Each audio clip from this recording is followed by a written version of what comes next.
All right. Thank you. All right. Hi, everybody. Happy Tuesday. This is the start of week 2 for the Goddess of Games. Oh, you know what? I'm gonna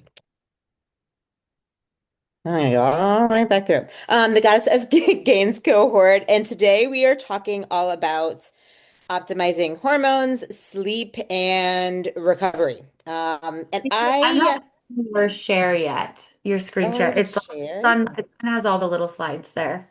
I don't know, can everyone else see it? Oh, it was I like know, I stuck. just took it off. I'm gonna reshare. Okay.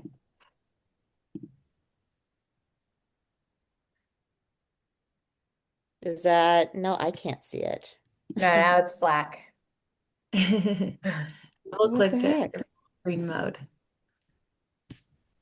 Sorry, guys.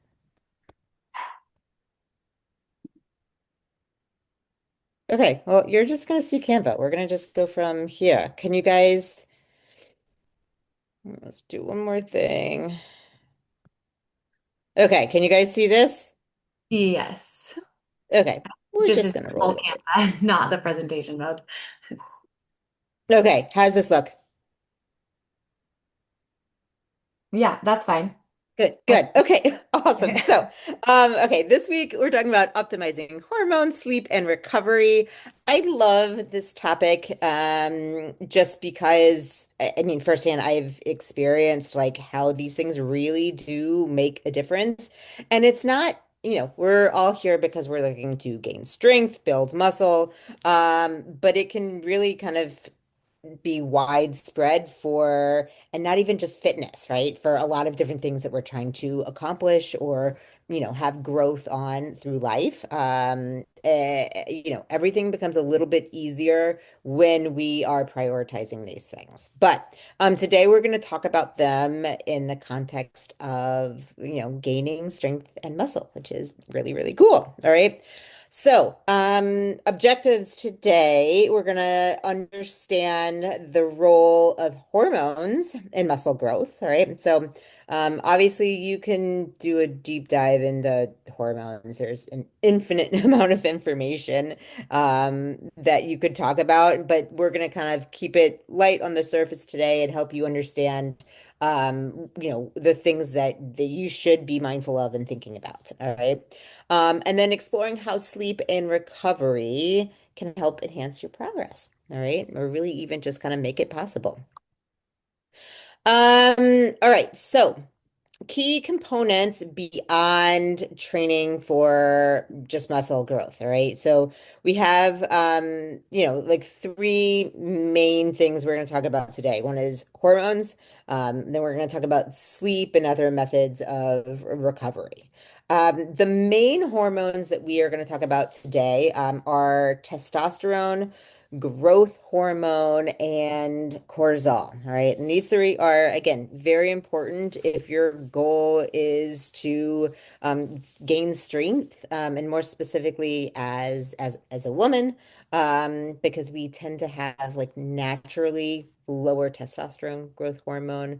And cortisol is one of those things where I think, we'll get into it, but it gets a really bad reputation. Whereas like some cortisol, we need that. It is helpful. So let's get into it. All right. All right. So testosterone, boosts muscle protein synthesis in the most basic ways, right? If we're thinking about muscle building, clearly it does other things as well.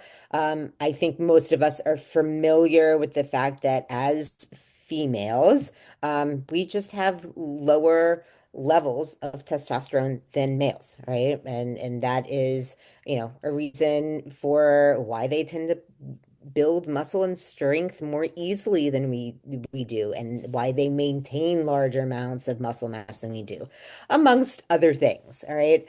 But testosterone really is like one of the key hormones that helps build and then maintain your muscle. Like I said, both men and women have it. Women naturally, though, have much lower levels. Um, and when you do strength training, basically you're causing damage to your muscles, right? You've got to And like the simplest terms, you've got to damage these muscles and really kind of almost tear certain parts of them apart. And then it's through the like rebuilding process when those muscle fibers try to heal that you actually are building those new muscle fibers. You're actually building the physical like muscle itself, which obviously can help lead to having physical strength. All right. Um, Testosterone is what can help the muscles repair. All right. So the stress like lifting weights, right? Even though it is a different type of stress than most of us think about, it's not necessarily an emotional stress or a mental stress. The physical stress of working out, um, and especially strength workouts, like tears these muscles down, breaks them down. And testosterone is what helps us kind of repair and put them back together. All right. It increases protein synthesis and supports that muscle kind of recovery and growth. All right. So as women, we need to have enough testosterone. All right. I think as a lot of us are hearing about perimenopause and and menopause itself, and declining levels of sex hormones, testosterone tends to come up a lot. And those levels in us in women tend to vary over life cycles, really. But we need to make sure that we have enough of testosterone without having too much, right? So it is a balance. Um, and so having enough really helps make your workouts more effective, right? It's going to improve obviously strength, muscle tone, endurance over time, right? So endurance we usually think of as cardiovascular endurance, but you can also have strength endurance, right? You could build strength in the way of like more reps at the same weight in a certain movement, and that can be considered endurance, right? How long can your muscles work? A lot of CrossFitters will be familiar with this before that fatigue sets in. All right. Low testosterone, as you probably can imagine, makes it really hard to gain muscle mass, even if your nutrition is on point, and your recovery is there. Your body needs that hormone to produce and help promote protein synthesis. Um, and so your body will respond better to training. All right. Growth hormone is very similar to testosterone, but it helps kind of stimulate that tissue repair. All right. So it definitely comes in more in terms of on the recovery side of things. But that growth hormone gets released during your workout as you're tearing those muscles apart, as you're applying that physical stress on your body. All right. So, if you're more or less sedentary, or if you are just wondering like what you have at baseline, you're going to get more growth hormone by doing. All right. It's not something that it's just kind of exists at baseline no matter what. Um, so when you work out, your body releases more growth hormone, helps repair your muscle fibers that were stressed specifically during whatever strength exercise you were doing, helps promote new muscle growth, all right, by increasing protein production inside like the muscle cells. So again, very similar on a high level to what testosterone does. But the growth hormone can also help support fat metabolism. So, making sure that your body is sourcing fat for fuel rather than muscle tissue. All right. So when those muscles get broken down, and you're going through the recovery or the repair process, which we'll talk about, the body needs fuels, right? And so yes, some of that is just in general calories, carbohydrates can help for sure. But it's the growth hormone that helps you lean out while still maintaining and building muscle mass. All right. So that's kind of one way in which it differentiates from testosterone. So again, women have lower levels of growth hormone than men. right? It's just how we are. But it still plays this kind of major role um, in muscle recovery, right? Fat content on your body, so body fat content, and then just in general, your overall composition, right? So how much muscle mass versus how much fat mass. It's a lot of people think it's like the just kind of the repair and rebuild signal, right? That helps your muscles recover after a workout. All right. And then the last hormone that we're going to talk about optimizing today is cortisol. All right. It is a catabolic hormone, which means it breaks things down. All right. Which is part of why it gets kind of a bad reputation, but we need this. All right. Yes, it breaks down muscle, but again, we have to break down muscle in order to build muscle, right? We just can't just create more and more and more and layer it on top of each other. We have to instigate all these tiny little injuries in our muscle fibers for our body to get the signal, hey, repair and repair stronger than it was before. Um, so a lot of people think about cortisol as like a stress hormone, right? Cortisol can be released with any kind of stress, physical stress for sure, like lifting weights and strength exercises, but also, emotional stress, any kind of mental stress, um, and so that's when we start talking about it a lot and how people have high cortisol. Cortisol can definitely cause your body for it to make it a lot harder to reduce body fat. All right. Um, and so if it stays too high for too long, then yes, there are going to be likely more negative effects from cortisol than positive ones. But if we can support cortisol in the right levels, at the right times of day as well, then it's actually a good thing. And it's something that can help us grow, strengthen muscle, right? A lot of cortisol can be intertwined with circadian rhythm. Um, and if you have been around Hungry Fitness for really any length of time, we talk all the time about, sleep, how important it is, things that we can do to optimize your circadian rhythm. And part of why it is so important is because of cortisol and helping to manage those levels. All right. Um, so if your cortisol is too high for too long, all right, it'll actually continue to break down muscle tissue, right? Beyond the point of what we want in terms of building it back up. And then it'll slow down your muscle repair and growth, right? Your body stays in that stress mode instead of more of like a build mode, of recovery mode. And then, as I mentioned, increasing fat storage, especially around like your midsection for women. Um, so keeping cortisol in balance is really important. Getting enough rest at the right times can help manage this. Stress management, just in general, is a big part of it, both chronic stress and that like acute in the moment stress.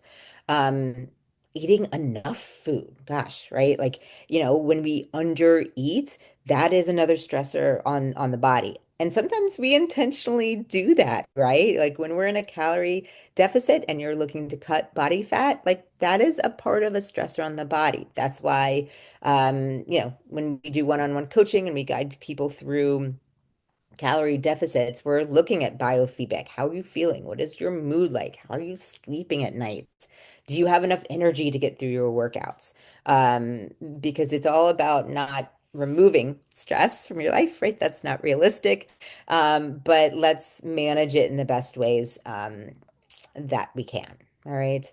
Um, so cortisol helps, in small doses, but when it's high for too long, it can block muscle mil building and muscle growth, that process. All right. So how do we optimize the hormones naturally, right? Um, the biggest one, managing stress, right, through mindfulness practices. And this is going to help with all three of these hormones, to testosterone, growth hormone, cortisol, right? We need ways to manage the big chronic stress in life, right? The things that are occurring every day and that maybe we don't get a lot of relief from.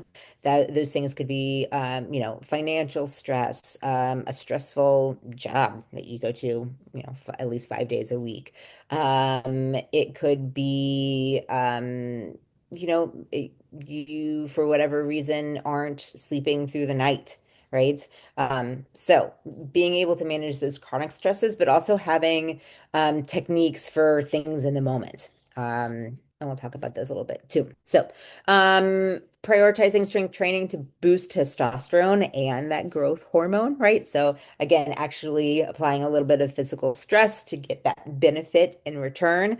And it's also one of the reasons why, like, a lot of times we'll see clients and they come in with the mindset, and I used to have this mindset too, where it's like more is better in terms of training, right? Well, 3 days isn't enough. I'm going to train 6 days a week, and on that seventh day, I'm still going to get in, a 6 mile run.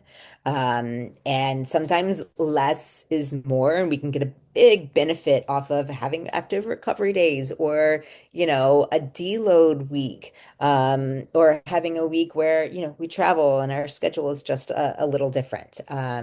So prioritizing these things, but also in a just very reasonable, mindful way, which through this cohort, through one-on-one coaching is what really we're here to do. That's a big kind of bread and butter of what we can do and help you guys with. All right.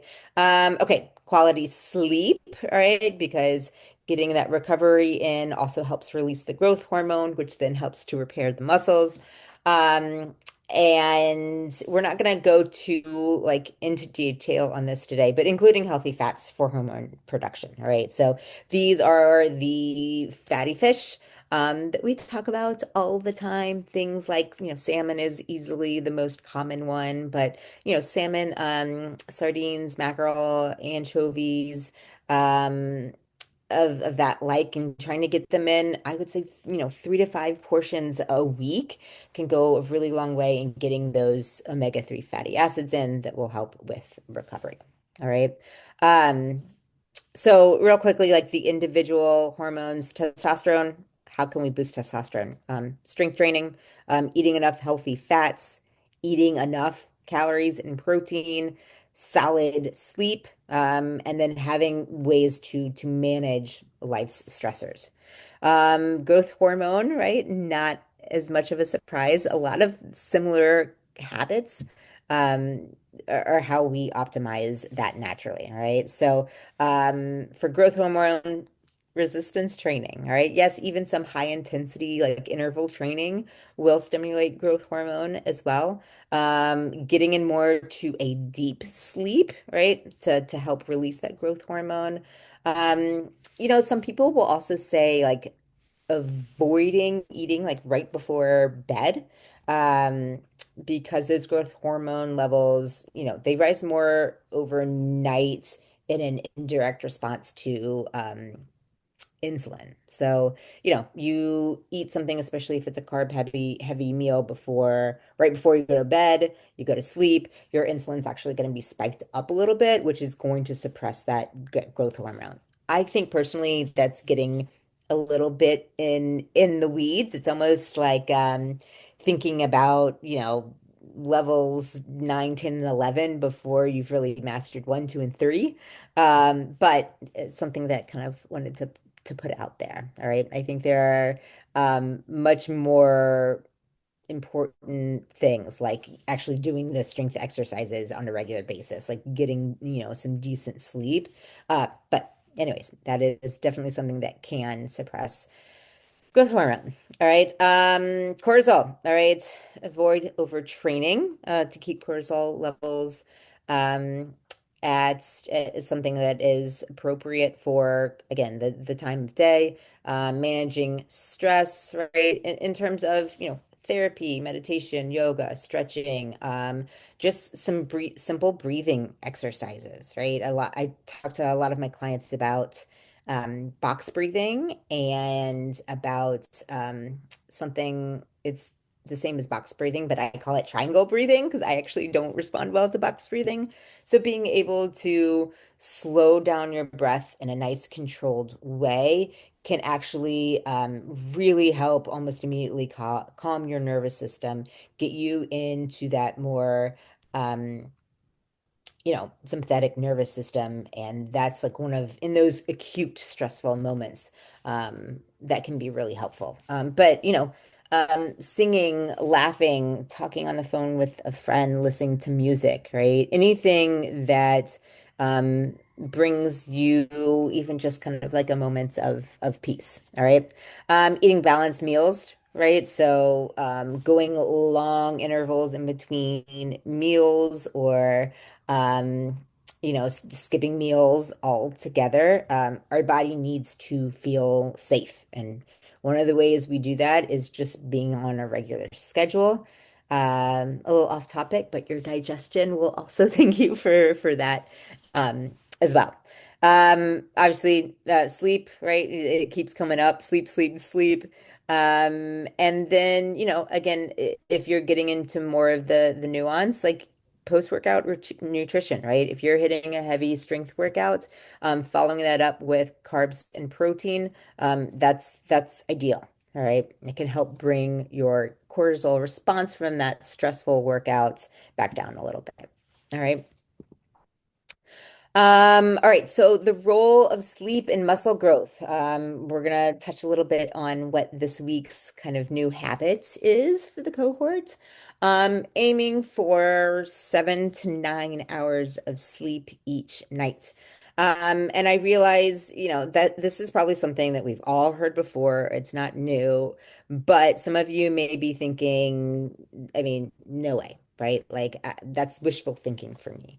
And so I want to caveat this by saying, let's, wherever you currently are, right? If you are in a phase where sleep is a struggle, let's just try to take a half step forward, right? So if you're only getting 5 hours of sleep a night, like let's shoot for 5.5 or 6, right? You don't have to go straight to the 7 to 9 hours. Again, this is optimal, but anything that kind of puts you in the right direction is beneficial, right? Maybe we work on trying to get that solid 6 hours and then we can push it towards 7.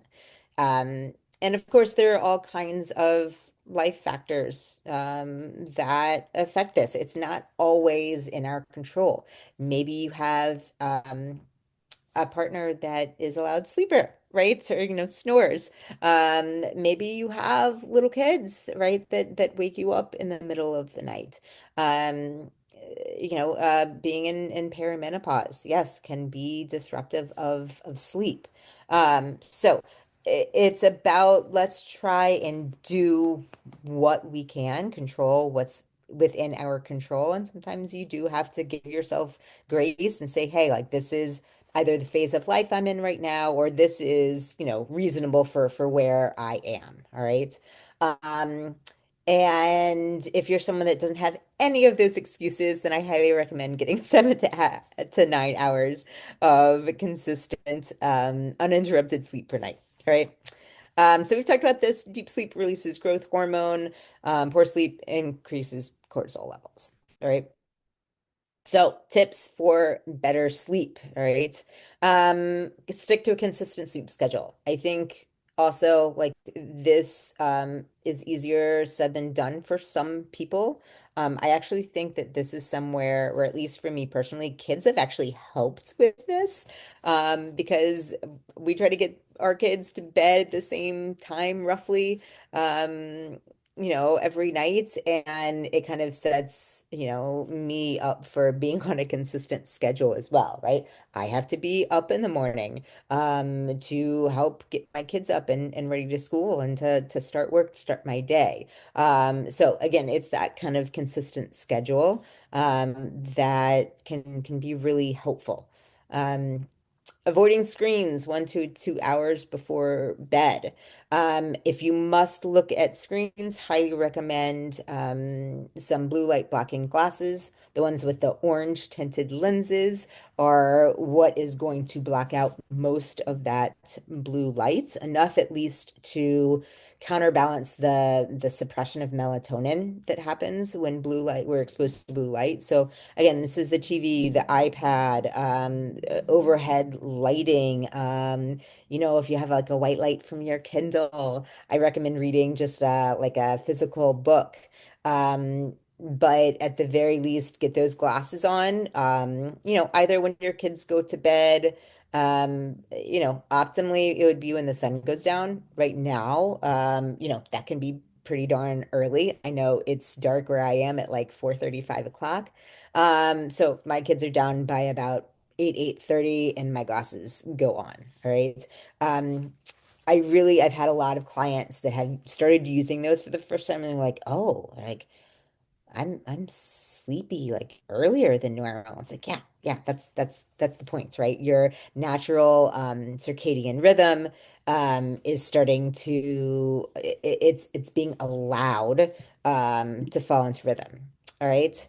Oh, Marita says after her evening walk, yeah, her glasses go on and stay on.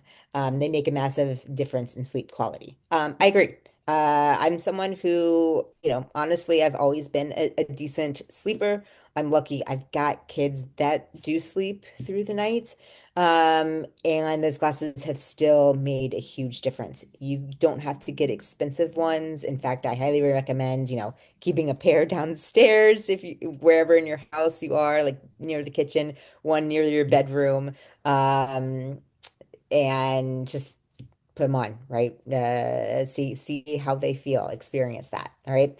But yeah, avoiding screens 1 to 2 hours before bed. So obviously for the blue light, but even more so just to start to calm down our brains. I know that when I'm looking at screens or, scrolling, sometimes it's just kind of like a mindless activity, which isn't always a bad thing. But sometimes it can work differently, right? Like scrolling, checking emails, it stimulates your brain and your thoughts at a time where we're trying to slow all of that down, right? Especially when it comes to work-related items. We don't want our brain working on high speed and then all of a sudden turn off the lights and expect it to calm down. It's just not kind of setting ourselves up for success. So, trying to avoid screens. And again, if you are someone who, you get work done after the kids go to bed, okay, I get it. I've been there too. And 1 to 2 hours isn't reasonable. Put the glasses on, right? And maybe for you, what's reasonable is 30 minutes. So, wherever you are, it's finding that half step forward to try and work on and kind of going from there. All right. Create a cool, dark, and quiet environment. Um, I am somebody who like I can't stand like ticking clocks when I'm sleeping. Don't bother me during the day. I don't notice them. But as soon as I lay down, if I hear that tick, tick, tick, it's just like the worst thing ever. So either avoid noises like that or a sound machine can be awesome, right? Put it in the hallway or beside your bedside table. I would kind of go for those old school plug-in ones rather than something on your phone. Um, just another reason to kind of, be able to part ways with your phone in the evening. But again, calming noises I think can be okay and really beneficial. But more so try not to fall asleep with, the TV on. Again, more so not just because of the blue light, but because it can stimulate brain activity and doesn't allow us to fall into those deep sleep cycles. Um, so a dark environment, all right, that is, I think, a little obvious now that I've talked a lot about blue light, right? Light stimulates our brains and bodies to think, hey, wake up, right? increase cortisol. It's time to be awake, and whether that's real light or artificial light. So let's signal to our bodies it's sleepy time. Make a nice dark environment. Light some candles. If you have dimmers on your light switch, I would pull those down. Um, and try I would try to do that honestly as soon as you put your blue light blockers on in the evening, as early as possible. As long as it's dark outside, which this time of year kind of is, all right, and gets dark everywhere. And then creating a cool environment. So that also signals to our body, hey, it's time for rest. Um, your body isn't working quite as hard. So if you're already warm, your body is working very hard to cool it down. And again, we want our bodies to do less and to work less when we're trying to go to sleep. So, ideally between like 65, 68 degrees. It doesn't have to be crazy cold, but try to stay away from, a super warm, 75 degrees. All right. In terms of supplements, there are supplements that I think can really help promote sound sleep.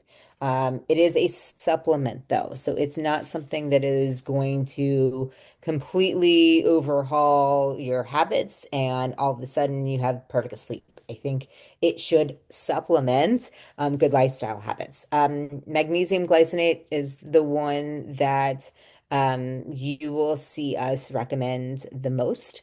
Um, I think the recommended dosage is like 400 to 500 milligrams per night. A lot of what you can buy, it'll be like 4 or 5 big pills to get the magnesium glycinate. There are brands out there that are like super concentrated. So like the one I take, it's one pill, 500 milligrams, you're done, right? Who likes taking a bunch of pills, right? But magnesium glycinate can help with just calming the nervous system, all right? Muscle, like calm down, what's the word I'm looking for? Relax your muscles a little bit, all right? So if you're someone that maybe you have like leg cramps or Charlie horses or maybe some restless legs, things like that, magnesium glycinate can be really helpful there. Um, and it can just really help promote overall a deeper sleep. Now, if you don't take any at all, I would not recommend just going straight to 500 milligrams. I do know some people that like your dreams are just a little bit more vivid, or at least I've heard taking that. So I would definitely kind of slowly titrate your way up, but it can definitely make a big difference. And ashwagandha is another one out there. It's one of those things where like, try it. Definitely not going to hurt. You might see some benefits. If you don't, great. You don't have to use it. But ashwagandha is an adaptogen. And so it works similar to the magnesium, right? So it helps to calm your nervous system, which is what we need to be able to get into like a quicker sleep cycle, and be able to hit those different sleep cycles. All right. Um, and lastly, Oh, but Casey, not, one thing I was going to say about ashwagandha, since it is an adaptogen, it's pretty powerful. So, it's not recommended to take like long term, but I think oh yeah, really, really good to take in times of stress. So if you're feeling like, okay, this is a stressful season, take it for 1 to 2 to 3 months and then come off of it. And yeah. so just yeah, just something to keep in mind. I think there are some like really low dose supplements of it that you can kind of take all the time. But if you're taking a higher dose, then definitely just, being aware of that. Yeah. Whereas like magnesium, it's correct me if I'm wrong, Michaela, but it is more appropriate to take on Oh yeah, a that's an all long-term the time regular one for basis. me. Yeah, same. All right. We talked a little bit again about cortisol, circadian rhythm, how the two are combined. Get outside. Get outside. If you hear nothing from today, get outside. All right. This can really, really help set up your circadian rhythm, your sleep cycles, your cortisol. All right. To be in, a pattern that will promote better sleep, that will promote your ability to build muscle, to recover better. All right. And so ideally, like you get outside first thing in the morning. And that's not through a window, right? That's got to be real daylight. It doesn't have to be sun on your skin. We're not talking about vitamin D, but like actually seeing daylight. If it's cloudy and rainy outside, fine. It's still helpful to get outside. If you're somebody who has, a crazy busy morning, you're getting kids out the door, you got to drive to work, roll down your window, right? I know it's something that like isn't obvious, but it's like, oh, well, that's easy. Yes, even if it's cold out, crack your window, get some natural sunlight in for a few minutes. But that is super, super helpful in the morning. And then same thing in the evening. Evenings, me personally, and I know for a lot of my clients, are actually harder than the mornings, just because the nature of the day. We're trying to get dinner on the table, we're trying to get the kids where they need to go, make sure homework is done, all of the things. But if you can, open a window at home, if you are putting food on the grill for dinner, shoot, get outside, right? Tell your partner, your family, nope, I'm grilling dinner tonight, and take advantage of those. Little moments.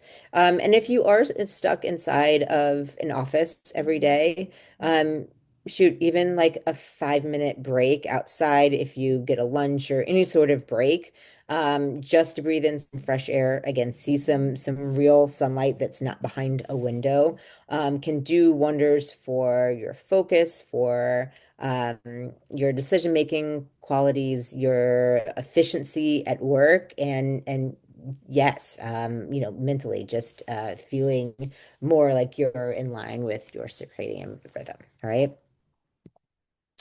Um, let's see. So importance of recovery for muscle growth. Touched on this a little bit, but like overtraining, yes, you can get injured, you can get burnt out, you can elevate your cortisol levels in not the rhythm that we want. And so recovery is really, really important. I know for some people out there, the idea of not exercising on any given day is, the worst thing ever. And I can totally understand that. You can move your body in a way that is restorative, in the way that is promoting recovery rather than adding stress. So walks, especially outside in nature, are the best way to accomplish this. But some types of yoga, definitely stretching. In some cases, like a very casual swim, right? Because it's not high impact on the body, and it can actually like promote, again, just getting your muscles moving without adding that additional stress.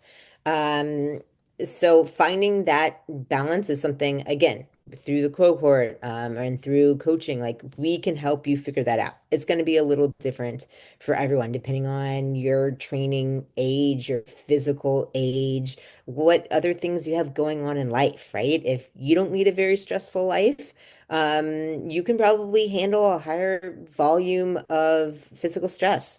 Right, just kind of how it is. But if you're someone who, being at home is challenging, work is really stressful, your body is likely going to need a little bit more recovery. That doesn't mean that, again, doing less, you're not going to achieve more. We have to shift the mindset on that, just a little bit. And I've had clients that really struggle with that. And having been through that, like went from being like a serious, I wasn't a super high level competitor, but a serious CrossFitter, to like Olympic weightlifting, which your mindset is totally different. I know Michaela can chime in on this.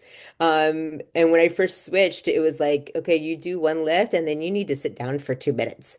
And there's a little piece of you that's like, I want to go, I want to go. I'm not getting a good workout in. But we really do have to change that mindset. We've got to trust the process a little bit, and kind of experiencing that, I learned, I was like, oh, yeah, like there is more than one way to kind of get the job done. So again, talking with a coach to figure out what the best strategy is for you in terms of active days, strength training days, recovery days, deload weeks, to just help manage fatigue in general, promote recovery. It can be an individual thing, and we're here to help with that. All right. Best practices for muscle recovery. Drink your water. All right. If you are a big sweater or you live in a very hot and humid climate, or it's summertime and it's hotter than normal, please use some electrolytes. They can absolutely help. Are they going to hurt? Probably not, right? But they can be just really helpful in terms of allowing your muscle cells to absorb more water. So we have intracellular hydration, we have extracellular hydration. We need both in order to be hydrated. So drink your water. We recommend around 100 ounces a day. But again, that also depends on your size and where you live and how active you are, right? Incorporate mobility work to prevent stiffness, all right? When we're younger in our teens and our 20s, it's like, no, I can just hop in there and do workout and I don't have to warm up and everything is great. I promise you, as you get older, it catches up to you, all right? Get in the habits now if you aren't already in the habit of doing some mobility work, doing some, flexibility, some stretching post workouts. It can also help, again, promote recovery, right? So allowing, blood flow to get into those muscle fibers is going to allow for them to recover more efficiently. And same thing, massage, foam rolling, or contrast therapy, the hot cold therapy. All of that definitely promotes, more efficient flow throughout the body to our muscles, which helps us recover. Um, and so, yes, go and tell your families and your partners, sorry, my coach has said I need a massage. All right. Managing stress to support recovery. Talked a little bit about this. Okay, But see, again, I've just been listening this whole time, but I just realized you're on the title slide.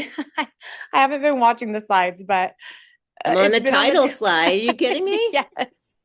I'm Oh, that's surprised not no what I one said see on my anything, but computer. I've just been listening and I haven't been watching. So, Oh, um, melting. yeah, just letting you know. I'm not sure. I So, was like, I wonder what slide we're on. Oh, this looks like the first one that I looked at. how do I I don't know why it's not. That's weird because you were clicking through them, I think, right? The screen share is just not vision? showing that. We'll send these slides out so you guys can read through them Sorry, guys. later. I guess I'm just, over here doing this for myself. I Weird. mean, it's great information. Okay. I just was like, oh no, you did the visuals I'm gonna too. stop my sharing then so you Yeah, guys can that's all right. actually We'll just see chat. me rather than looking at the same slide. Um, all right. So, okay. I think we're talking about managing stress to support recovery, right? So we've talked about chronic stress. Um, another outlet can be gratitude journaling, meditation, and then we talked a little bit about breath work. Um, Okay, sample day for hormone optimization and recovery. All right, morning, waking up, right? Getting in some you time, getting in some journaling, some breath work, some quiet, peaceful moments. All right. I know not everyone is a morning person or has the, time and the ability to take advantage of those morning hours. If you do, I highly recommend being able to, again, when the morning sets the tone for the day. So if you're somebody who I'm like, hey, I don't have time to do that in the morning, like it's just not happening. I'm not waking up at 4 a.m. to have alone time. I get it. But still set yourself up for success in the morning. Maybe that means meal prepping your breakfast and lunch, so it's one less thing to do in the morning. Make lunches for the kids the night before. If you're tracking your food intake, go ahead the night before, put a rough draft of what your nutrition will look like for the next day. Again, just doing what we can for ourselves in the future to help set us up for success. Ideally, strength training happens in the afternoon. I'm a morning strength training person, but I have had phases of my life where my cortisol was very, very high. And part of how I managed that was I switched my training to like early mid-afternoon when cortisol is naturally a little bit higher, right? So instead of kind of creating that spike in the morning when things should be a little bit lower. It's kind of going with the natural flow of things. So I don't think that's necessary for everyone, but is a nice kind of tidbit to know about. Um, Evening, all right, is all about calming down the nervous system again, right? So foam rolling, plus your magnesium, blue light blockers I'll put in there and turning off screens, all right? Um, and then the outside time in the morning and the evening. So, going forward, week two of the cohort, we are still focusing on our weekly habit that's kind of consistent throughout the whole cohort of being within 10 grams of your target for protein and within 100 calories of the goals that have been set for you. Getting in 3 strength workouts per week. Week one, so last week our habit focus was getting in water, creatine, and fatty fish. And so we're still keeping that as part of our focus, but we're going to layer on another habit on top of that, which, to no surprise, 7, 9 hours of good quality sleep. All right. Again, with the caveat of, hey, let's just take one half step forward in the right direction from wherever you are right now. And so that's high level kind of where we're going to take in terms of hormones, sleep, recovery, how that leads to strength gains.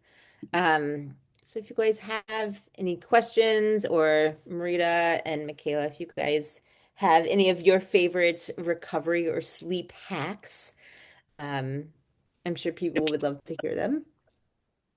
Gosh, I think you mostly said mine. Magnesium is a huge one for me. Walking is huge for just Mhm, stress management for mhm. sure. I've noticed, especially right now, I'm battling like a chronic cough, and so I've had to think, I still need daily movement, but like, what does that need to look like for me? Um, Currently, as I want to work towards my goals, but also support my immune system. And so I've been doing a lot more walking the past week. And then blue light blocking glasses, like such low hanging fruit. There's so many Yes. people that I think just think that that's like no big deal, but it really makes such a big Yeah, it's just impact on kind of how I like, yeah, feel. whatever. Yeah, It absolutely. makes a big difference. Yes, definitely. Those are my big ones. And then I think also like from a mental load standpoint, whatever I can do the night before to set myself up for like a more peaceful automated morning is so helpful too. So whether Mhm. that's thinking through, you know, maybe dinner, like what we have on hand, what I can do to prep for dinner the next day. So it's not like a last minute stressor for me. That's really helpful. Making sure I have kind of workout planned, like clothes ready if it's going to be earlier in the day, because it can be a 5 minute, transition or like a 30-minute transition if I'm not prepared. And Yeah. that's really helpful for me too, and making things just feel more automated. And so I have to make fewer decisions in the day. So whatever I can do the day before to set myself up for the following day is really helpful too, especially with kids. Oh yeah. Yeah. I was gonna say magnesium's a big one for me. That one's really helpful. Keeping the same bedtime regardless is Mm. really, really like that's been a big one. Um, the blue light glasses too. And then not looking at my phone the first hour of the day. I don't remember if you said that, but that's like a huge Oh, I didn't, but yeah, that's that a can be really huge thing. helpful. Yeah, like to manage stress, to like keep your circadian rhythm in a good place. And we started something. My daughter's been a good sleeper. I've been blessed in that one. But with kids and like getting bedtimes and getting this time for yourself, like we had started a long time ago, rather than a this is when you have to be asleep time. It's like, this is when you have to be in your bed and you also have to be calming down. So it helps kind of create a little bit more time for me to have an evening routine for myself and not like fighting my child. Um, and now we like read together in bed and usually I fall asleep first, but Hmm. but just like really protecting that bit of your day. Like it's so important. And I think like you guys said, with like the blue light glasses, like a lot of times we look at that as like not just blue light glasses, but that sleep routine and just protecting that is like, how much of a difference does it make? But it not only for your energy, just your mental health, it sets you up to just be a different person the next day. Like you give yourself a Yeah, chance to to me it's succeed. yeah, to me it's like sleep, gosh, is and some of you may have heard me Sleeping. say this before. To me, that's step one. That is the foundation for everything, right? Your training is not going to be effective. Your nutrition likely won't be effective if we don't have a handle on sleep. It doesn't have to be perfect, but we it's got to be a priority. Yeah. Yeah, Um, definitely the biggest lever. yeah. So if you guys have any questions, don't hesitate, post them on the group. Um, I will post slides. Sorry, you guys were staring at the same thing for the entire presentation. Us HF coaches are good at a lot of things. Technology is probably not top of the list. Sorry, I Zoom didn't is notice that. Zoom I is think hard. we were probably all just listening. I just thought the screen like that screen I froze. I was like, there's no point. I don't know. I was like, I thought it was me. So we'll send out the recording of the video plus the slides. But yeah, if you guys have any questions, feel free to post them and we'll make sure we're in there, giving lots of answers and helping you guys troubleshoot. But thanks for Thanks, being here today. Casey. Thanks everyone for joining. Have a great week. Thank Have a good Bye. you. one. Bye.